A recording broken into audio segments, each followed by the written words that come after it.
ताज्या घडामोडी पाहण्यासाठी C24 तास YouTube चॅनलला लाईक करा, शेअर करा, सबस्क्राईब करा आणि बेल आयकॉनवरती क्लिक करायला विसरू नका। सौंदर्य ते फक्त चेहऱ्यावर नसतं, ते चमकतं तुमच्या दागिन्यांमधून।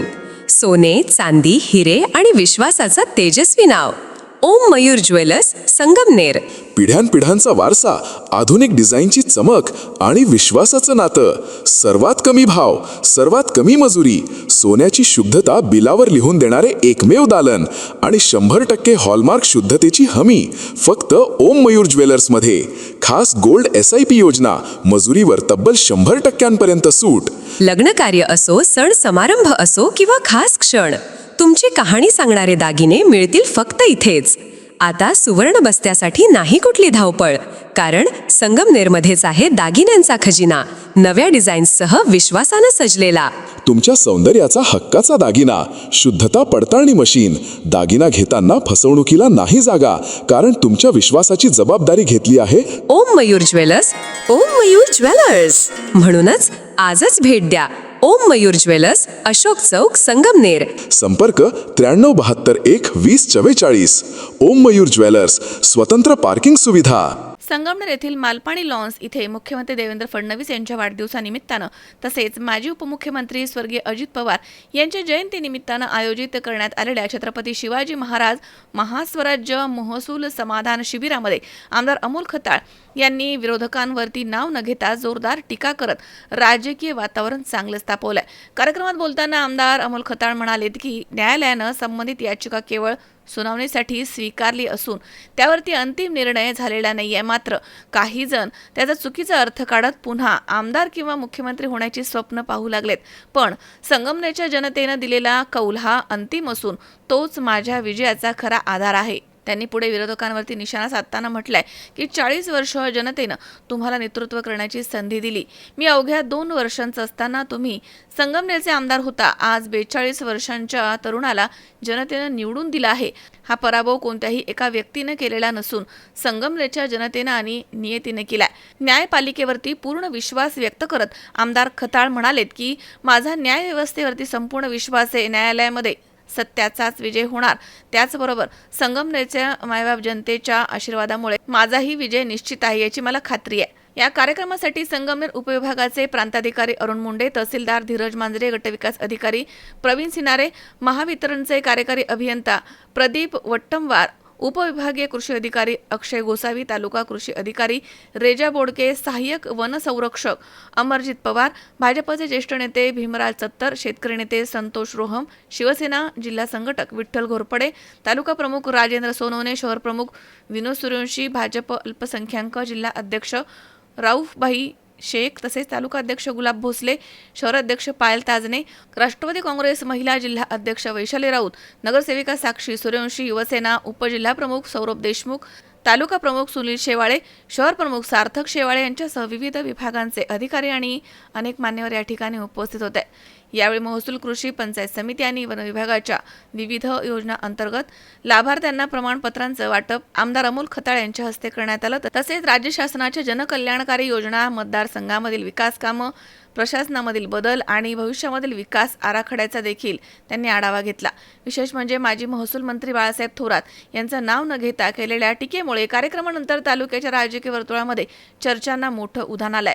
न्यायालयीन प्रक्रियेबाबत संयम बाळगण्याचे आवाहन करत जनतेनं दिलेला कौलच सर्वोच्च असल्याचा पुनरुच्चार आमदार खताळ यांनी आपल्या भाषणामधनं केला। मला न्यायपालिकेवरती विश्वास आहे आणि त्याच्यामध्ये सुद्धा या संगमनेरच्या सामान्य मायबाप जनतेचा विजय होईल आणि माझा विजय होईल याची मला खात्री आहे।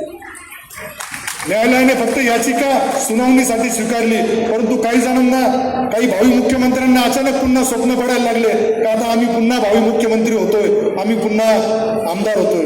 परंतु या निमित्ताने आपल्याला सांगू इच्छितो का 40 वर्ष तुम्हाला मिळाले, तुमचा पराभव एका 42 वर्षाच्या मुलांनी केला, ज्याचा जन्म झाला त्यावेळेस तो 2 वर्षाचा होता आणि तुम्ही या संगमनेरचे आमदार होता, परंतु तुमचा पराभव या नियतीने तुमचा पराभव केला. येणाऱ्या पुढील कालावधीमध्ये निश्चितच या संगमनेर तालुक्याचे प्रलंबित राहिलेले प्रश्न असतील, या संगमनेर तालुक्याच्या विकासाला चालना देण्यासाठी माझ्या हातातून काम या पुढील कालावधीमध्ये निश्चित आपल्याला झालेलं मिळेल. आजच्या या सप्ताहानिमित्त मी पुन्हा महसूल विभागाच्या सर्व अधिकाऱ्यांचं अभिनंदन करतो आणि त्यांना खूप खूप चांगल्या शुभेच्छा देतो. तसेच स्वर्गीय अजितदादा पवार यांच्या त्यांना अभिवादन करतो व या कार्यक्रमासाठी आलेल्या सर्वांनी रक्तदान शिबिराचा सुद्धा लाभ घ्यावा असं आवाहन करतो.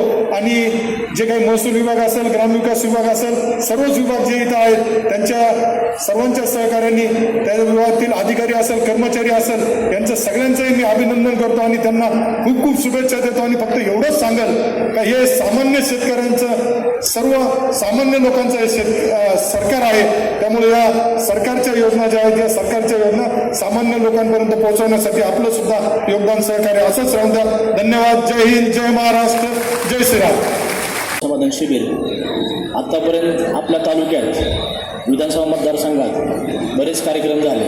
आजचा हा कार्यक्रम फक्त विधानसभा मतदारसंघ करता असून या कार्यक्रमानिमित्त मंचावर उपस्थित आपल्या विधानसभा मतदारसंघाचे तरुण तडफदार लोकप्रिय आमदार माननीय अमोलजी खता पाटील साहेब, तसेच उपस्थित मंचावर सर्व तालुकास्तरीय अधिकारी, राजकीय पक्षाचे नेते, पदाधिकारी व माझ्यासमोर बसलेले सर्व लाभार्थी, पत्रकार बंधू आणि इतर सर्व बंधू आणि भगिनींनो, सर्वांचं मी या कार्यक्रमात स्वागत करतो.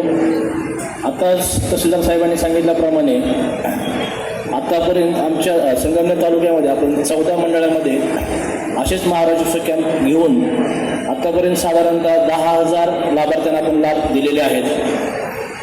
जसं आपले आमदार महोदय वारंवार विधान मंडळामध्ये जनतेच्या प्रश्नासाठी आवाज मांडत असतात. जसं त्यांनी सुरुवातीला पहिल्याच सेशनमध्ये तुकड्याबंदीबद्दल त्यांनी आवाज उठवला होता आणि त्यांचा दखल घेत शासनानं 15 ऑक्टोबर 2024 पूर्वीचे सर्व तुकडे नियमूल करण्याचे आपल्याला तसे आदेश काढले. आपल्याला सर्वांना माहीत आहे की महाराष्ट्रात संगमनेरमध्ये तुकडे कुठे पडले नसतील. आमदार साहेब बरोबर आहे, संगमनेरमध्ये तुकडे कुठे पडले नसतील. तशी दखल आमदार साहेबांनी विधानसभेत मांडली आणि तसा त्यांच्या तितकी तत्परतेने शासनाकडे दखल घेऊन आपला तुकडेबंदीचा कायदा आला आणि SOP आली. इलो झोनमधील आपण सर्व तुकडे संगमनेर, खुर्द असेल, बुद्रुक असेल, घुलेवाडी, गुंजवाळवाडी आणि अशा विविध गावामधील बरेच तुकडे आपण आतापर्यंत रेग्युलाइज केलेले आहेत. आजचा जो कार्यक्रम आहे याच्यामध्ये पण आपण आतापर्यंतच्या शासकीय सर्व योजना आणि बऱ्याच योजना अशा आहेत शासनानं आता डिक्लेअर केल्यात परंतु जनतेपर्यंत पोहोचलेल्या नाहीत. तशा योजनेची आपल्याला माहिती व्हावी.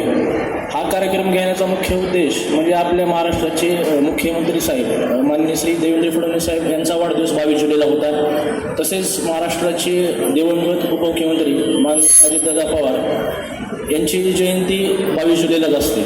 दोघांची या दोन महान माणसांनी महाराष्ट्राच्या विकासामध्ये फार बहुमूल्य असा वाटा आहे त्यांच्या कार्याची एक कार्यकर्तृत्वाचा सन्मान आणि जनतेमध्ये त्यांची पूर्ण माहिती असावी. त्याच्यामुळे त्या दिवसाचा महत्त्व राखून आपण हा महाराष्ट्राचा कार्यक्रम पूर्ण महाराष्ट्रामध्ये सुरू झालेला आहे. आपली सुरुवातीला 22 जुलै दिवशीच आपण आमदार महोदयांनी आपल्याला तारीख दिली होती, परंतु त्या दिवशी शिर्डीचा कार्यक्रम असल्यामुळे आमदार महोदय आपल्याला म्हणजे 31 तारखेला आपण कार्यक्रम घेऊ, त्यामुळे आपला हाच कार्यक्रम घेत आहोत. जसे आतापर्यंत तुम्ही पाहिलं असेल शासनाचे विविध विभाग, शासन म्हटले की सर्वप्रथम आपल्या डोळ्यासमोर येते ते महसूल विभागच. महसूल विभागासोबत इतर जे शासकीय विभाग आहेत, ग्रामविकास असेल, नगरविकास, कृषी, आरोग्य, सहकार, पुरवठा अशा विविध विभागाच्या योजना आतापर्यंत आपण शासनाने जे आणल्या त्याची माहिती आपण आपल्याकडे 22 स्टॉल आहेत. 22 स्टॉलच्या माध्यमातून आपण प्रत्येक आलेल्या लाभार्थींना आणि उपस्थित नागरिकांना आपण त्याची माहिती देत आहोत. तसेच काही लाभार्थ्यांचा आपण स्टेजवर माननीय महोदयांच्या हस्ते आपण त्यांचा सत्कार करणार आहोत.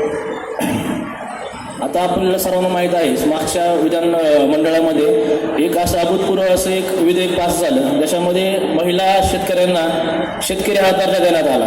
यापूर्वी महिला या पुरुषाच्या खांद्याला लावून शेती करत होत्या, परंतु त्यांच्या नावाने स्वतंत्र सातबारा नव्हता किंवा महिलांना अशी शेतकरी अशी ओळख नव्हती. तर शेतकरी दाखला त्यांना घ्यावा लागायचा, त्यासाठी तहसील ऑफिसमध्ये त्यांना यावं लागायचं. शेती करत आहेत त्यांच्या पतीचं किंवा वडिलांचं ॲफिडेविट द्यावं लागायचं. तर इथून पुढे ते राहणार नाही. या सेशनमध्ये ते विधेयक पारित झालेलं आहे. त्यामुळे सर्व महिलांना शेतकरी हा दर्जा, जो स्वातंत्र्य काळापासून लॉंग पेंडिंग विषय होता, तो आता आपल्या सरकारनं या अधिवेशनामध्ये कायदा मंजूर केलेला आहे. त्यामुळे सर्व महिलांना अशी वेगळी, जी पहिल्यापासूनच मिळायला हवी होती अशी वेगळी ओळख, शेतकरी असल्याची ओळख आपल्याला आता भेटलेली आहे. हे संगमनेर मतदारसंघाचा कार्यक्रम आयोजित केलेला आहे. या कार्यक्रमाच्या निमित्ताने मंचावरती प्रमुख पाहुणे म्हणून उपस्थित असणारे आपल्या संगमनेर विधानसभा मतदारसंघाचे लोकप्रिय आमदार, जनतेच्या अडीअडचणी सोडवण्यासाठी कार्यतत्पर असणारे आपले आमदार महोदय श्री अमोलजी खताळ पाटील साहेब, तसेच मंचावरती उपस्थित असणारे सर्व विविध विभागाचे अधिकारी, आपले प्रांताधिकारी उंडे साहेब, सर्व मंचावरील उपस्थित गणमान्य व्यक्ती, आपण समोर या कार्यक्रमाचा लाभ घेण्यासाठी आलेले वेगवेगळ्या विभागाचा लाभ प्राप्त लाभार्थी, नागरिक, पत्रकार, विविध पक्षांचे पदाधिकारी, सर्वप्रथम आपल्या सर्वांचं आजच्या या महाराजस्व अभियानाच्या कार्यक्रमामध्ये मी हार्दिक स्वागत या ठिकाणी करतो. खरं तर महाराष्ट्र शासनाचे आपले मुख्यमंत्री आदरणीय देवेंद्र फडणवीस साहेब यांचा वाढदिवस आणि स्वर्गीय उपमुख्यमंत्री अजितदादा पवार साहेब यांची जयंती या निमित्ताने महाराष्ट्र शासनाने आपले महसूल मंत्री आदरणीय चंद्रशेखर बावनकुळे साहेब यांच्या संकल्पनेतून पूर्ण महाराष्ट्रभर हा एक दिवसीय शिबिराचा कार्यक्रम घेण्याचा कार्यक्रम आपल्याला दिलेला आहे. त्या निमित्तानं आजचा हा संगमनेरचा कार्यक्रम या ठिकाणी संपन्न होत आहे. खरं तर आपल्या सांगायला सगळ्यांना आनंद होईल की आपल्या संगमनेर तालुक्यामधील सगळ्या नागरिकांना शासनाच्या विविध सेवांचा लाभ तात्काळ मिळाला पाहिजे, अशा प्रकारची भूमिका आणि नेहमी मार्गदर्शन आपल्या जिल्ह्याचे आदरणीय पालकमंत्री नामदार राधाकृष्णजी विखे पाटील साहेब यांचं आपल्याला त्या ठिकाणी असतं. तसेच आपले लोकप्रिय आमदार अमोलजी खताळ पाटील साहेब हे देखील नागरिकांना वेगवेगळ्या योजनेचा लाभ मिळण्याच्या अनुषंगाने, साहेब स्वतः संजय गांधी निराधार योजनेचे अध्यक्ष आहेत, त्या योजनेचा लाभ लाभार्थ्यांना मिळण्याच्या अनुषंगाने आग्रही असतात. आणि म्हणून आज या ठिकाणी वेगवेगळ्या योजनेचा लाभ देण्यासाठी आपण या ठिकाणी उपस्थित आहोत. खरं तर मला आज आनंद होतो की सकाळपासून पावसाची परिस्थिती होती, झिमझिम झिमझिम पाऊस पडत होता आणि माझ्या मनामध्ये थोडीशी धाकधूक वाटत होती साहेब की लाभार्थी आपले येतील का. पण निश्चितपणानं महाराष्ट्र शासनाने जो लाभ लाभार्थ्यांना दिलेला आहे तो लाभ विचारात घेता बहुसंख्येनं लाभार्थी या ठिकाणी उपस्थित झालेले आहेत. आपल्या सर्वांचं मी या ठिकाणी स्वागत करतो. खरं तर महसूल विभागाने मागच्या 3-4 वर्षामध्ये जी कामं केलेली आहेत यामध्ये तुकडेबंदी कायद्याचा खूप मोठी समस्या नागरिकांना त्या ठिकाणी होती.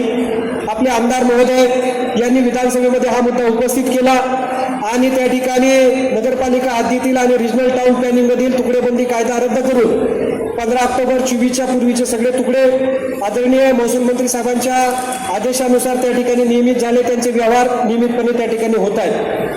त्याचबरोबर मागच्या मार्च, एप्रिल आणि मे महिन्यामध्ये आपण छत्रपती शिवाजी महाराजस्व अभियान शिबिर प्रत्येक महसूल मंडळांच्या ठिकाणी राबवलं. स्वतः आमदार महोदय 3-4 कॅम्पच्या ठिकाणी हजर होते, त्यांचं मार्गदर्शन आपल्याला लाभलं आणि त्यामध्ये तालुक्यामधील साधारणतः 10,000 लोकांना वेगवेगळ्या पद्धतीचा लाभ आपण त्या ठिकाणी दिलेला आहे. साहेब सांगायला त्या ठिकाणी आनंद होतो की जिवंत सातबारा मोहीम जी आहे ती टप्पा 1 आणि टप्पा 2 आपण त्या ठिकाणी राबवली. यामध्ये तगाईचे बोजे, तगाई म्हणजे तगाईचे कर्ज कधीतरी 70-75 मध्ये लोकांनी घेतलेले आहेत सातबाऱ्यावर, तशाच त्यांच्या नोंदी आहेत आणि त्यामुळे लोकांना कर्ज मिळण्यासाठी अडचण येते. असे तगाईचे 530 नोंदी आपण तालुक्यातून कमी केल्या. बंडिंगची स्कीम होती त्यावेळेच्या बंडिंगचे बोजे जे आहेत त्याचे जवळजवळ 574 लोकांचे बोजे कमी केले. एकत्र कुटुंब करता पुरती सातबाऱ्याच्या सदरी फक्त व्यक्तीचं नाव राहायचं, एकत्र कुटुंब करता म्हणून करता पुरुष किंवा थोरला मुलाचं नाव राहायचं, बहिणी आणि इतर भावांची नाव, इतर हक्क तालुक्यामध्ये राहायची आणि बऱ्याच वेळेला बहिणींना त्या ठिकाणी हक्क मिळत नव्हता, म्हणून इतर हक्कातली जी महिलांची नावं होती ही आपण कब्जेदार सदरी घेण्याची मोहीम राबवली. त्यामधून तालुक्यामध्ये 95 लोकांची इतर हक्कातली महिलांची नावं आपण कब्जेदार सदरी घेतली. 18 वर्ष वय पूर्ण झालेलं आहे तरी पण अज्ञान पालन करता म्हणून त्या मुलाचं नाव आहे. असे जवळ 1767 लोकांची नावं जी आहेत ती अज्ञान पालन करता म्हणून त्यांच्या आईचं वडिलाचं नाव त्यांच्यासोबत होतं. त्यांना कोणत्या योजनेचा लाभ घेत असताना, कर्ज घेत असताना अडचणी येत होत्या, ते आपण त्या ठिकाणी कमी केलं. याशिवाय तालुक्यातल्या जवळजवळ 2650 जे आपले मयत खातेदार होते त्यांची वारसाची नावं सातबारावर लावली. त्यामुळे त्यांना ॲग्रिस्टॅग योजनेचा लाभ घेणं असेल, त्याचबरोबर शासनाच्या विविध योजनांचा लाभ घेणं जे असेल ते सोपं झालं. कारण आपण जे आमदार महोदय वेळोवेळी मार्गदर्शन केलं आणि आपला आग्रह होता की हे काम जे आहे ती योजना जी आहे ते आपल्या तालुक्यामध्ये अतिशय व्यवस्थित राबवलं गेलं पाहिजे. त्यामुळे महसूल यंत्रणेनं ते काम त्या ठिकाणी केलेलं आहे. मुख्यमंत्री बळीराजा पांढर रस्ते योजना याचे अध्यक्ष सन्माननीय आमदार महोदय आहेत. यामध्ये आपल्या तालुक्याला 7 कोटीचा निधी आमदार साहेबांच्या प्रयत्नामुळे त्या ठिकाणी उपस्थित झालेला आहे, उपलब्ध झालेला आहे. त्यामधील कामं जी आहेत ती पुढच्या काळामध्ये त्या ठिकाणी सुरू होतील. महाराष्ट्र शासनाने काही महत्त्वाचे निर्णय घेतलेले आहेत. जनतेप्रती अतिशय उत्तरदायी राहून काही कामं या ठिकाणी होत आहेत. त्यामध्ये महसूल मंत्री महोदयांनी जो निर्णय घेतलेला आहे 2011च्या पूर्वीची जी निवासी अतिक्रमण आहेत ही अतिक्रमणं त्या ठिकाणी नियमानुकूल करण्याचा त्या ठिकाणी निर्णय घेतलेला आहे. संनियंत्रण समितीचे अध्यक्ष आमदार महोदय त्या ठिकाणी आहेत. आमदार महोदय आमच्या BDO साहेबांच्या अगोदर 2-3 बैठका झाल्या, त्यामध्ये आपण 2-3 गावाचे प्रस्ताव तयार केले. साधारणतः आपल्या तालुक्यामध्ये 1500 लोकांना या योजनेचा त्या ठिकाणी लाभ निश्चितपणे होईल आणि पुढच्या 1-1.5 महिन्यामध्ये आपण ही प्रकरणं निश्चितपणे मार्गी लावण्याचा प्रयत्न करू. त्याचबरोबर संजय गांधी योजनेची ह्या मोहिमेच्या अनुषंगाने या कॅम्पमध्ये आपण संजय गांधी योजनेचे आमदार महोदय अध्यक्ष आहेत. 197 प्रकरणे जी आहेत ती त्या ठिकाणी मंजूर केली. दिव्यांगाच्या बाबतीमध्ये बऱ्याच वेळेला अडचणी होत्या, अंत्योदयचा कोटा आपल्याला उपलब्ध होत नव्हता. आमदार महोदयांनी त्या ठिकाणी विधानसभेमध्ये तो प्रश्न उपस्थित केला आणि त्यामधून आपल्याला कोटा उपलब्ध झाला. आपण 125 अंत्योदयचे लाभ जे आहेत ते दिव्यांग लाभार्थ्यांना त्या ठिकाणी उपलब्ध करून दिलेले आहेत. महाराष्ट्र शासनानं त्या ठिकाणी पोटिसा मोजणीच्या संदर्भात खूप चांगला निर्णय घेतला. आदरणीय बावनकुळे साहेबांच्या मार्गदर्शनामध्ये 200 रुपयामध्ये पोटिसा मोजणी होते. एका सातबाऱ्यावरती 5 भाऊ आहेत, त्यांचं आणेवारी लागलेलं आहे, क्षेत्र वेगळं आहे, परंतु त्यांना स्वतंत्र फाळणीबारा करून स्वतंत्र पोटिसा करायचा आहे. पहिले 10-15 हजार रुपये त्या ठिकाणी लागायचे, आता फक्त 200 रुपये प्रति पोटिसाप्रमाणे त्या ठिकाणी मोजणी त्या ठिकाणी होते. हा निर्णय घेतलेला आहे. कौटुंबिक वाटणीपत्र करायचं आहे, मुलांमध्ये शेतीचं वाटप करायचं आहे, 200 रुपयामध्ये त्याचं रजिस्ट्रेशन त्या ठिकाणी होते. त्याचबरोबर महाराष्ट्र शासनाने आता खूप मोठी कर्जमाफी, शेतकऱ्यांना दिलासादायक निर्णय पुण्यश्लोक अहिल्यादेवी होळकर कर्जमाफी योजनेच्या निमित्तानं त्या ठिकाणी घेतलेला आहे. शेती पिकांची कर्ज जे आहेत ती सुद्धा त्या ठिकाणी शेतीचे जे आपले सौर पंप आहेत, पंप आहेत, इलेक्ट्रिक मोटर पंप आहेत, यांची बिलं माफ करण्याचा निर्णय शासनाने घेतला आहे. शावीर शेख, C24 तास, संगमनेर.